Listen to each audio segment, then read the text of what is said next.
Okay, so we're rolling.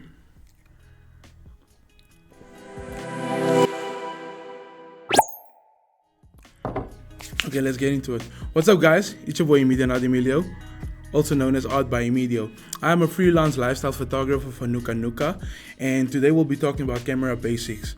And this video is more addressed to the people that want to get into professional photography, or also hobby photographers that want to understand their camera much better. So, today we'll be talking about the trio, or the second best trio of the world, first one being Destiny's Child. Today we'll be talking about then the ISO, aperture, and shutter speed. Those are the three things you need to know when you start photography. So let's get into the first one, ISO. What is ISO? ISO is your camera sensitivity to light. A lower ISO value means less light that comes in. A higher ISO value means more light comes in. But now you'll be thinking, dude, let's just crank up the ISO. You know, I want my picture to be anyways exposed. I'm like, hold up, dog.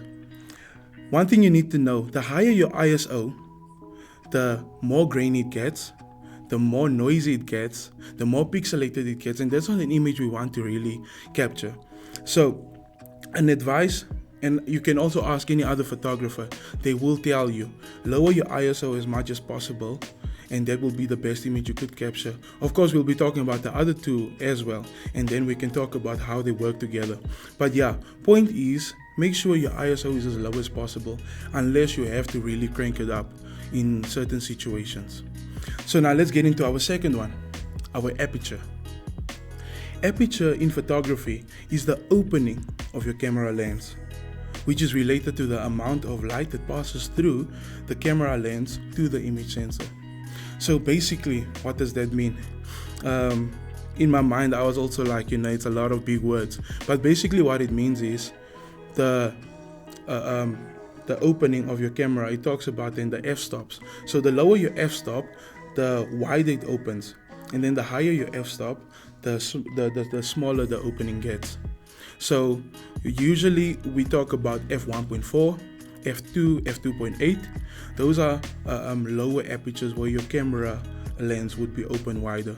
So you can see in this image here, I have a picture taken now with f1.8.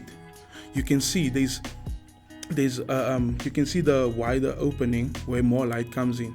And then here's another picture, f14, less light comes in. But now also at the same time, we'll get back to the pictures again. So your aperture also determines your depth of field. So the lower your aperture, the less of your subject is in focus. And then the higher your aperture, the more of your subject is in focus, or the more stuff are in focus in your picture. So you can see again the same picture we taken here. You will see this is taken at f1.8. So you can see it's only focused on this glass. And then we have that nice background, that bokeh, as people say it. And then we have the higher aperture at f14, where we then see more things are in focus in the picture. So that's what your aperture is. It's the opening of your camera lens to the image sensor, and it also determines your depth of field. So let's talk about then the shutter speed. Exactly what it sounds like. It is the speed of which the shutter of the camera closes.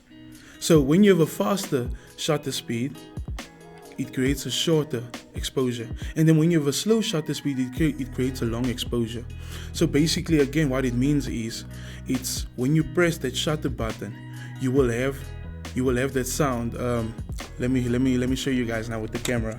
So here we'll have our shutter at 1/1000. Oh no, 1/2000. So you will hear the button. Let me just quickly do this. You will hear the button. That's quick. So when you have the shutter at a lower number, which will then be, not a lower but a higher number, which will then be 1/20. You will see how slow it is. You see, that's a slow shutter. So that's when it exposes more light to the image.